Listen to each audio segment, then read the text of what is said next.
Assalamualaikum warahmatullahi wabarakatuh. Kami dari kelompok 1 ingin memperkenalkan diri. Saya Muhammad Latif Budiman dari kelas 8B nomor absen 19. Saya Satriana Prasetya Karna bin Guru dari 8B nomor absen 29. Saya Fergiri dan Maulana dari kelas 8B absen 12. Saya Fergiri Mangguru dari kelas 8B nomor absen 11. Saya Sultan Aditya Hermawan dari kelas 8B absen 21. Saya Risma Fitriana dari 8B nomor absen 28. Saya Laila Nofadila, kelas 8B nomor absen 17. Saya Eva Nurunita nomor 8 kelas 8B. Saya Nadala Tifatu Zuhai dari kelas 8B nomor absen 20. Pergerakan nasional pada masa pendudukan Jepang. Kerja paksa pada masa pendudukan Jepang dikenal dengan istilah Romusha. Romusha merupakan salah satu bukti penderitaan rakyat Indonesia pada masa pendudukan Jepang. Proses penguasaan Indonesia. Awal mula tujuan Jepang menguasai Indonesia ialah untuk kepentingan ekonomi dan politik. Pada tanggal 8 Desember 1941, Jepang melakukan penyerangan terhadap militer AS di Pearl Harbor pada tanggal 11 Januari 1942. Jepang mendaratkan pasukannya di Tarakan, Kalimantan Timur. Jepang menduduki Utamiya, Balikpapan pada tanggal 24 Januari. Jepang berhasil menguasai Palembang pada tanggal 16 Februari 1942. Pulau Jawa berhasil dikuasai oleh Jepang pada tanggal 1 Maret 1942.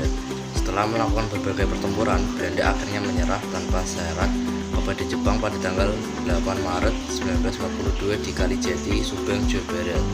Surat perjanjian terima kedua belah pihak ditandatangani oleh Letnan Jenderal Terpoven dan diserahkan kepada Letnan Jenderal Imamura. Sejak saat itu seluruh Indonesia berada di bawah kekuasaan Jepang. B. Kebijakan pemerintah militer Jepang. Pada saat pendudukannya di Indonesia, Jepang melakukan pembagian 3 daerah pemerintahan militer di Indonesia, yakni 1. Pemerintahan Angkatan Darat untuk Sumatera dengan pusat di Bukit Tinggi. 2. Pemerintahan Angkatan Darat untuk Jawa dan Madura dengan pusat di Jakarta. 3. Pemerintahan Angkatan Laut untuk daerah Sulawesi, Kalimantan, dan Maluku dengan pusat di Makassar. Jepang menggunakan sistem berdikari dalam menjalankan pemerintahan di daerah kedudukannya. Artinya pemerintah pusat tidak banyak berperan dalam pemenuhan kebutuhan di daerah kedudukannya. Jepang melakukan propaganda dengan semboyan 3A, yaitu Jepang memimpin Asia, Jepang pelindung Asia, Jepang cahaya Asia, untuk menarik simpati rakyat Indonesia. Selain itu, Jepang menjanjikan kemudian bagi bangsa Indonesia dalam melakukan ibadah, mengibarkan bendera merah putih yang berdampingan dengan bendera Jepang, menggunakan bahasa Indonesia dan menyanyikan lagu kebangsaan Indonesia Raya. Bersama lagu kebangsaan Jepang Kimigayo. 1. Pembentukan organisasi sosial. Jepang mendirikan beberapa organisasi sosial, diantaranya yaitu Gerakan 3A, Pusat Tenaga Rakyat, Jawa Hokokoi, dan Masyumi. Gerakan 3A dipimpin oleh Mr. Syamsudi dengan tujuan menarik simpati penduduk dan tokoh masyarakat sekitar. Dalam perkembangannya, gerakan ini kurang berhasil sehingga Jepang membentuk organisasi sosial yang lain. Sebagai ganti Gerakan 3A, Jepang mendirikan Gerakan Pusat Tenaga Rakyat atau Putra pada tanggal 1 Maret 1943 dengan dipimpin 4 serangkai, yaitu Insinyur Soekarno, Muhammad Hatta, Kiai Haji Mas Mansur, dan Ki Hajar Dewantoro.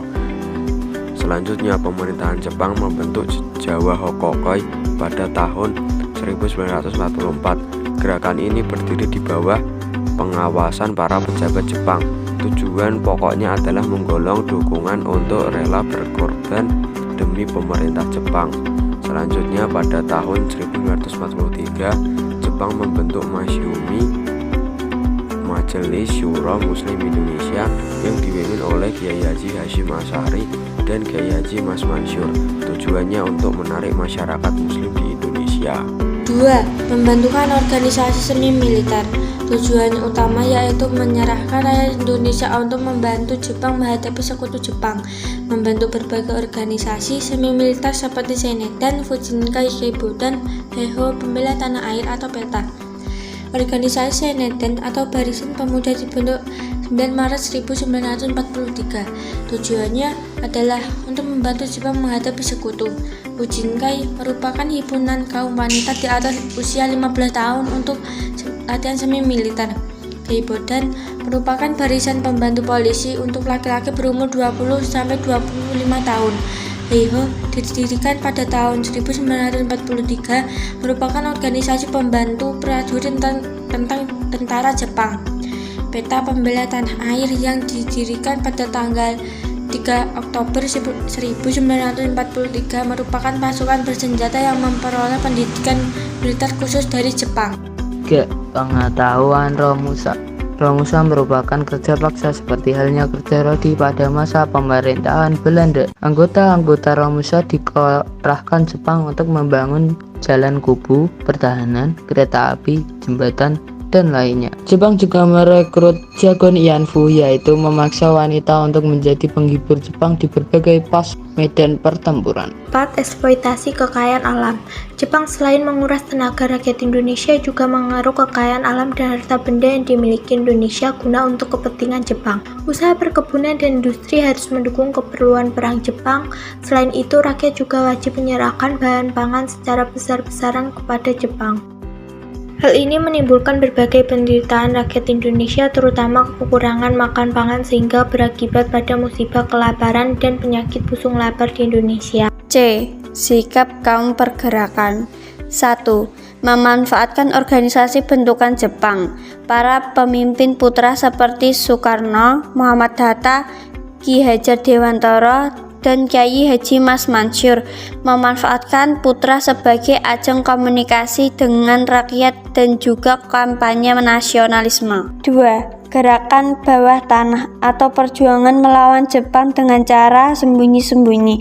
Tokoh-tokoh yang termasuk dalam gerakan ini diantaranya yaitu Sultan Syahrir, Ahmad Subarjo, Soekarni, Ahmad Maramis, Wikana, Khairul Saleh, dan Amir Syarifuddin.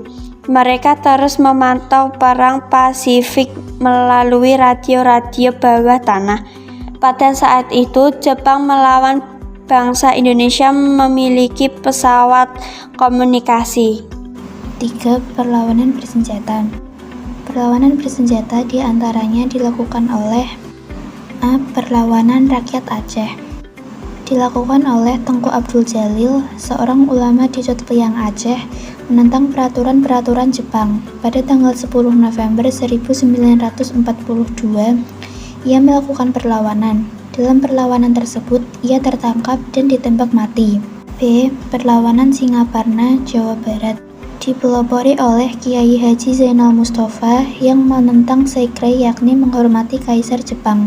Pada tanggal 24 Februari 1944, meletus perlawanan terhadap tentara Jepang. Kiai Haji Zainal Mustafa dan beberapa pengikutnya ditangkap Jepang lalu dihukum mati. C. Perlawanan Indramayu, Jawa Barat. Pada bulan Juli 1944, rakyat Loh Bener dan Sindang di Indramayu memberontak terhadap Jepang. Para petani dipimpin H. Madrian menolak panghutan padi yang terlalu tinggi. Akan tetapi, pada akhirnya, perlawanan mereka dipadamkan Jepang. D. Perlawanan peta di Blitar, Jawa Timur. Perlawanan peta merupakan perlawanan terbesar yang dilakukan rakyat Indonesia pada masa penjajahan Jepang. Perlawanan ini dipimpin Supriyadi, seorang Skodanko komandan peleton.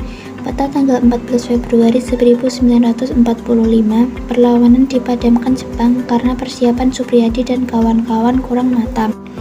Para pejuang peta yang berhasil ditangkap kemudian diadili di Mahkamah Militer di Jakarta. Beberapa di antaranya dihukum mati, seperti Dr. Ismail, Muradi, Suparyono, Halir Mangkudida Jaya, Sunanto, dan Sudarmo. Supriyadi sebagai pemimpin perlawanan tidak diketahui nasibnya.